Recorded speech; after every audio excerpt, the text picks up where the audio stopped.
আজ আমি কি আর্ট করতে চেয়েছিলাম আর কি যে আর্ট করে ফেললাম কি বলবো। শেষ অবধি আপনারা দেখে যাবেন, সাথে একটি গল্প বলছি, শুনবেন।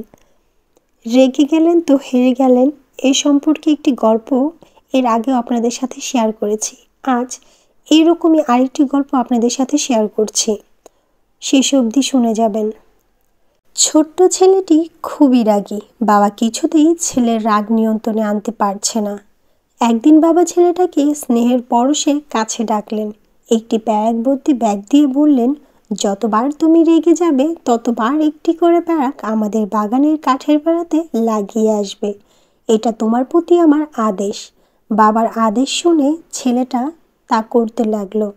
প্রথম দিনই ছেলেটাকে বাগানে গিয়ে 37টি প্যারাক মারতে হলো, কারণ সে এদিন 37 বার রেগে গিয়েছিল।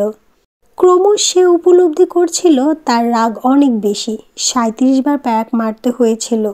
আরও ভাবলো, কষ্ট করে প্যারাক মারার চেয়ে রাগ কমিয়ে দেওয়াই সহজ।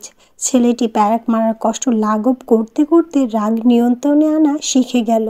ধীরে ধীরে প্যারাক মারা কমাতে থাকলো এবং অবশেষে একদিন তাকে আর একটি প্যারাকও মারতে হলো না। বাবা বুঝলেন তার প্রিয় সন্তান রাগ নিয়ন্ত্রণে এনেছে। এবার তিনি তাকে প্রতিদিন বাগানের বেড়াতে একটি করে প্যারাক তুলে ফেলতে বললেন। বাবার আদেশ পালন করার জন্য ছেলেটি এবারও তার কথা মেনে নিল।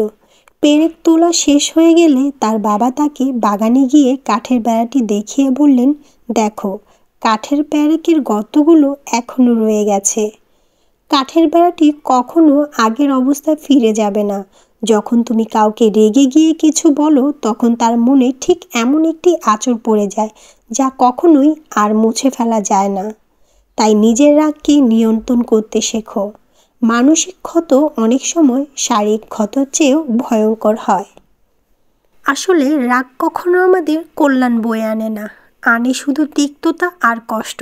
তাই আমাদের যতটুকু সম্ভব রাগ নিয়ন্ত্রণে আনতে হবে। আচ্ছা, এই অবধি ছিল আজকে আমার গল্প। আর আমার আর্টটি কিন্তু আমি এখনও শেষ করিনি। মূলত আমি সবসময় আরবিক আর্ট করি। তো অনেক আপুদের দেখেছি তারা হচ্ছে এরকম দৃশ্য, গ্রামের দৃশ্য, তারপরে হচ্ছে গাছ, এসব আর্ট করে। তো আমারও খুব মন চাইলো যে আমিও একটি আর্ট করি। তো সেই রকম প্রস্তুতিও নিয়েছিলাম।